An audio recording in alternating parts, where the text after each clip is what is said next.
Hi friends, దయచేసి చిన్న like మాత్రం మర్చిపోకండి. తప్పు తెలియకుండా జరిగిపోయింది.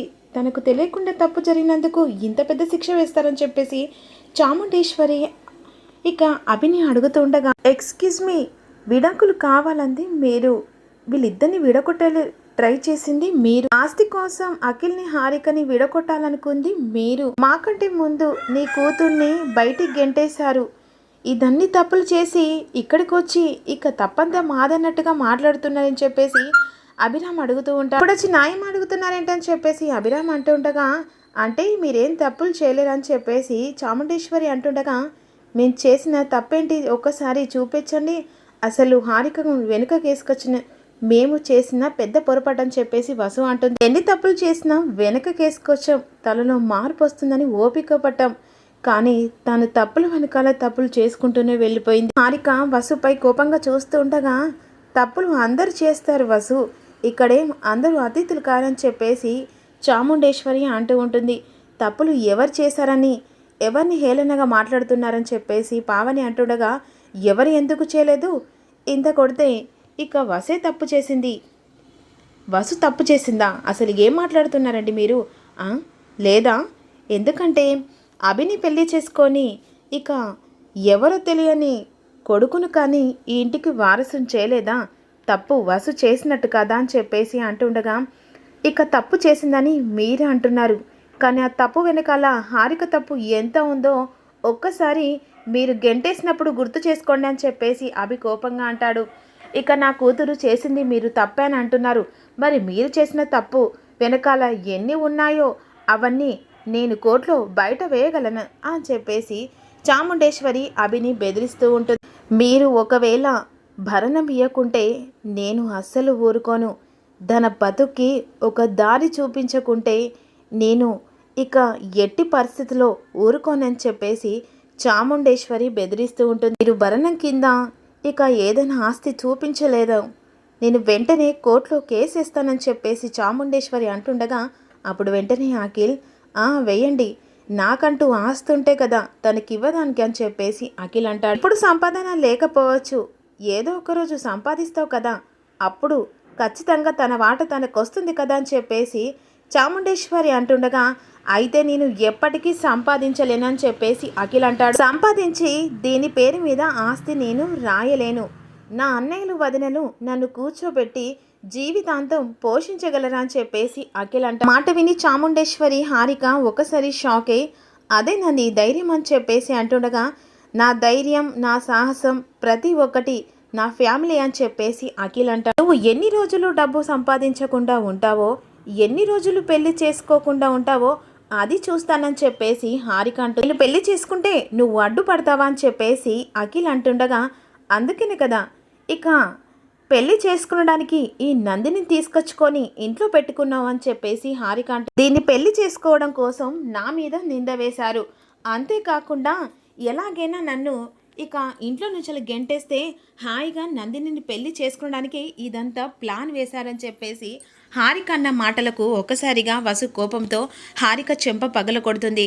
అసలు నువ్వు మనిషివేనా, తప్పు నువ్వు చేసి నందిని మీద ఇక నేరం మోపుతున్నావా, అసలు తప్పు వెనకాల తప్పు చేసినా కూడా నీకు ఇంత మాత్రానికి బుద్ధి రాలేదు, ఇంకా నందిని మీద నిందలు వేస్తున్నావు.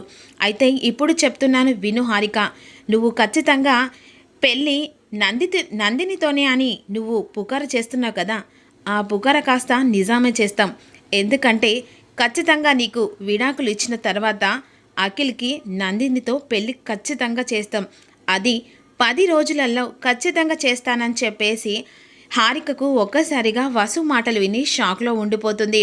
అంటే విడాకులు తీసుకున్నంత మాత్రాన ఇక అఖిల్కి పెళ్లి చేస్తే నేను ఊరుకుంటానని చెప్పేసి అంటుండగా, ఊరుకోక ఏం చేస్తావు, ఏమి చేయలేవు, అప్పుడు ఏమి చేయలేవు, ఇప్పుడు ఏమి చేయలేవు, ఎందుకంటే నీచ నువ్వే రెచ్చగొట్టుకుంటున్నావు.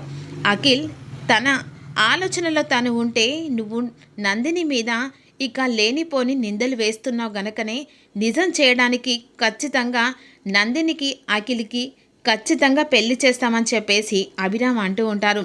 అది ఎలా జరుగుతుందో నేను చూస్తానని చెప్పేసి ఇక ఛాలెంజ్ చేస్తుంది. ఈ 10 రోజులలో పెళ్లి చెయ్యకపోతే నా పేరు అభిరామ్ కాదు, అని చెప్పేసి అభి ఇక హారికతో ఛాలెంజ్ చేస్తూ ఉంటారు. అసలు పెళ్ళి ఎలా జరుగుతుందో నేను చూస్తా, కోర్టులో కేసు వేస్తా, అయినా విడాకులు ఇచ్చిన తర్వాత ఇక నువ్వు ఏ కేసులు వేసినా అది చెల్లవు అని చెప్పేసి వసు అంటుంది. అది చూద్దాం, అసలు పెళ్లి చేసుకొని మీరందరూ జీవితాంతం ఎలా ఉంటారో, మిమ్మల్ని నాశనం చేయకపోతే నా పేరు హారిక కాదని చెప్పేసి రా మమ్మీ అని చెప్పేసి చాముండేశ్వరిని తీసుకొని హారిక అక్కడి నుంచి వెళ్ళిపోతుంది. అసలు ఏంటి గొడవ, ఎలా ఎందుకు ఇలా మొదలవుతుంది, దీంతో ఏదో ఒక రోజు టార్చర్ అనుభవిస్తున్నా అని చెప్పేసి అఖిల్ బాధపడుతూ ఉంటారు. అసలు ఈ గొడవ ఇక్కడికి సద్దు మళ్ళిందంటే మళ్ళీ మొదటికి వచ్చేలా ఉంది. అంతేకాకుండా నందినితో అఖిల్కి పెళ్ళని 10 రోజులని చెప్పావు అని చెప్పేసి జయంతి అంటూ ఉండగా, నిజమే అత్తయ్య, ఎలాగైనా నందినికి అఖిల్కి ఖచ్చితంగా పెళ్లి చేసి ఇక హారికకు బుద్ధ చెల్ల చేయాలని చెప్పేసి వసు అంటూ ఉంటుంది. అది కాదమ్మా అని చెప్పేసి అంటుండగా సుమంగలి వెంటనే, ఆయన ఇదెక్కడి విద్దుడమే, ఇక వాళ్ళిద్దరికి పెళ్ళైన తర్వాత విడాకులు ఇచ్చిన తర్వాత దేనికి వీడికి పెళ్ళేంటే అని చెప్పేసి అంటుండగా, ఖచ్చితంగా జరుగుతుంది అత్తయ్య, ఎందుకంటే అది హారిక చేసుకున్నది హారిక గోతిలోనే పడుతుంది. అయినా హారిక ఏదో కోపాల మీద అలా మాట్లాడింది కానీ నిజంగా అఖిల్ అంటే ప్రేమనేరా అని చెప్పేసి అంటుండగా, ఏంటే నువ్వు హారికతో బయటికి పోవాలని నిర్ణయించుకుంటున్నావా, ఇక ఒక్క నిమిషం పట్టది నేను బయటికి గెంటేయడానికి అని చెప్పేసి భాస్కర్ అంటుండగా, ఏంటి నా పెద్దోడా అలా అంటున్నావు? అవును అన్నయ్య, ఇక అత్తను బయటికి గెంటేయి, ఎందుకంటే హారికకు సపోర్ట్ చేస్తుంది కాబట్టి ఖచ్చితంగా బయటికి గెంటాల్సిందే అత్తను. ఇక నేను అత్త బ్యాగ్ బయటికి తీసుకొని వస్తా, తన రూమ్లో ఉంది. ఏయ్ ఒసేయ్, ఏంటే ఎప్పుడు చూసినా నన్ను బయటికి గెంటాలని ఆలోచన, లేకపోతే ఏందత్తా నువ్వు ఎప్పుడు చూసినా హారికకు సపోర్ట్ చేసి మాట్లాడుతూ ఉన్నావు కదా, అందుకనే ఇక భాస్కర్ అన్నయ్య నేను బయటికి గెంటాలా అనుకున్నాడు, అందుకని నేను బ్యాగ్ తీసుకోవడానికి వెళ్తున్నా. ఒసేయ్ నేను బయటికి పోతే నా రూమ్ నువ్వు వాడుకోవాలని చూస్తున్నావా? అలా అయినా వాడుకుంటా, ఎలా అయినా వాడుకుంటా, నువ్వు హారికకు సపోర్ట్ చేసావనుకో నిజంగానే ఈసారి ఇక భాస్కర్ అనే నిన్ను బయటికి గెంటేయడం ఖాయం అని చెప్పేసి అంటుండగా, వాళ్ళు బయటికి గెంటేయడం ఖాయం కాదే, నువ్వే నన్ను బయటికి పంపించేలా ఉన్నావే అని చెప్పేసి సుమంగలి అక్కడి నుంచి వెళ్ళిపోతుంది. ఇక మరోవైపేమో అఖిల్ మాత్రం బాధపడుతూ ఉంటాడు. అసలు దీనివల్ల మూడంట డిస్టర్బ్ అయింది, ఆఫీస్కి వెళ్దాం అనుకున్నా కూడా ఇక ఏదో ఒకటి దీనివల్ల తలనొప్పి అవుతుందని చెప్పేసి అంటుండగా, అఖిల్ ఇక డిస్టర్బ్ పడకు, ఎందుకంటే ఆఫీస్కి రా, హారిక గురించి మరిచిపో, నీకు కాళ్ళొచ్చాయి, సంతోషంలో నువ్వు హ్యాపీగా ఉండాలి అని చెప్పేసి ఇక వసు అంటుండగా, లేదు వదిన, దీనివల్ల ఇంట్లో వాళ్ళందరూ మనశ్శాంతి లేకుండా పోతున్నారని చెప్పేసి అనుకుంటూ ఉంటారు.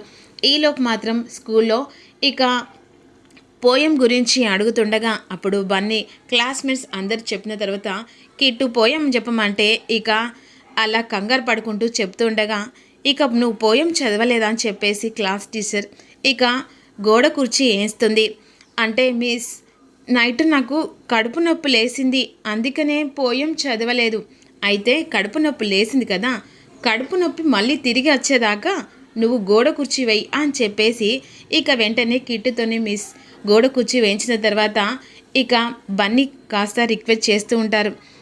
మిస్, ఇక మా బావ పోయం చదవలేదు, ఇప్పుడు ఎలాగైనా చదివిస్తాం మిస్ అని చెప్పేసి అంటుండగా, నిజం చెప్పు బన్నీ, నువ్వు చదివిస్తా అంటే ఖచ్చితంగా నేను పనిష్మెంటు ఇక క్యాన్సిల్ చేస్తాను చెప్పేసి అంటుండగా, కంపల్సరీ మిస్, ఇక మా బావ ఎలాగైనా పోయం చదివేలా చేస్తా అని చెప్పేసి అంటుండగా, సరే ఇక బన్నీని చూసి, బన్నీ యాటిట్యూడ్ని చూసి నేను సరే అని చెప్పేసి నువ్వు పోయం 10 నిమిషాలలో చెప్పాలి కిట్టు అని చెప్పేసి మిస్ అన్న తర్వాత, ఓకే మిస్, ఎలాగైనా చెప్తాం. ఒరే బన్నీగా, ఇక నువ్వు నన్ను అందరి ముంగట హింస చేసి నీ పేరు గొప్ప అని తెలుసుకుంటావా, ఇక నన్ను హింస చేస్తావా, చూడరా ఇప్పుడు మిస్తోనే నీకు ఎలా తన్నులు పడేలా చేస్తానని చెప్పేసి అనుకుంటూ ఉంటాడు. చూద్దాం మరి ఏం జరగబోతుందో తెలుసుకోవాలనుకో.